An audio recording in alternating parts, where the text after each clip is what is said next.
Hello everyone, my name is Joshua Carl Binluan, student of BC4DC from ISAT Dasmariñas, and I will be doing cable configuration sa subject ng FIS 101. Ito yung tools na gagamitin ko, nandito sa loob na to.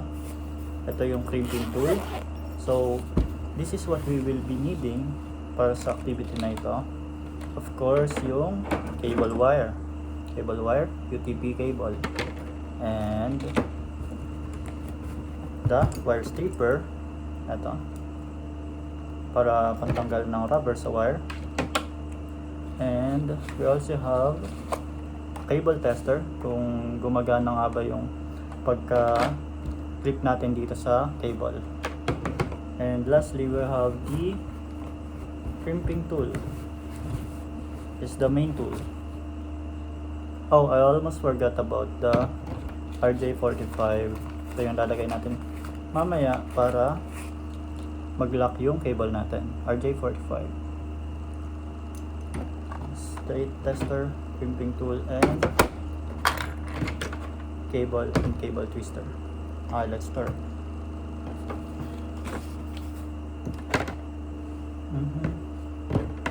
So yung first step is yung gugupitin natin yung rubber using cable twister.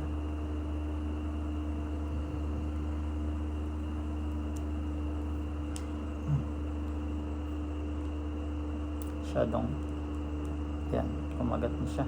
Iikot lang ulit siya. Smooth, nice and easy. Yan. Okay, di siya kumakagat. Okay, there you go. Nakat na natin ang other side din.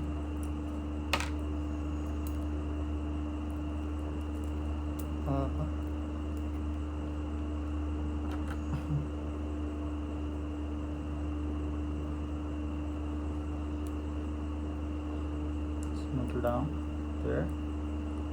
Yan, nakat na. Malinis ang cut. Ito sa kabilang side. Next is of course etong cable configuration natin. Configure natin yung pagkakasunod-sunod ng tamang cable order ng colors. So mauna dyan yung stripe orange.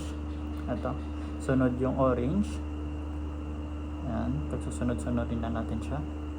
Stripe orange muna, sunod yung orange lang, pagtabi na natin. Sunod ay stripe green or white green.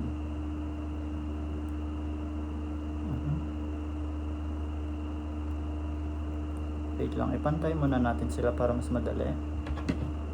Ang maganda gamitin pampantay dito ay yung pangkat, para wag natin masyadong diinan para hindi maputol.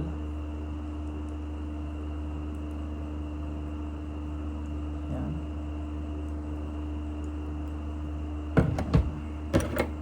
Pwede na rin to. Make sure hindi mahila ang sobra.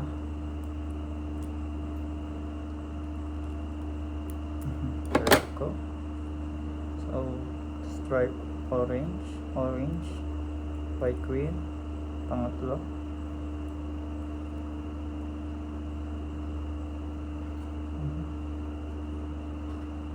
Pangatlo yung white green, then stripe green. After nun yung color blue, then stripe blue. There you go, stripe blue. Pwede natin siya iangat ng konti para pumantay, pero gugupitin natin yan later para pumantay palalo. Next, after blue and white blue, green, solid green. Next, white brown or white or stripe brown, and lastly pinakadulo niya is yung brown.